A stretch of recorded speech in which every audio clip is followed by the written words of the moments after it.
बड़ी सख्त गर्मियों के बाद कराची में बारिश हुई। इस बारिश कोई इतनी ज़्यादा बड़ी नहीं थी, लेकिन जहाँ पानी के निकाल का निज़ाम नहीं था वहाँ पानी रोडों पे खड़ा हो गया। और एक अंदाजे के मुताबिक बारिश जो थी इतनी ज़्यादा नहीं थी जितना पानी रोडों पे खड़ा हुआ, क्योंकि ज़्यादा से ज़्यादा बारिश 17 मिलीमीटर हुई है गुलशन हदीद में।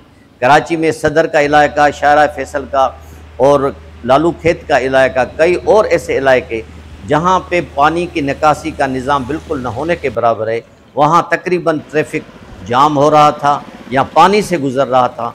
आम आदमी बड़ा परेशान था। अभी तो बारिश की इब्तिदा है, अगर ये बारिश खुदा न खास्ता कुछ ज़्यादा बढ़ती है तो फिर हमारे रोडों की क्या हालत होगी, हमारी ट्रैफिक की क्या हालत होगी।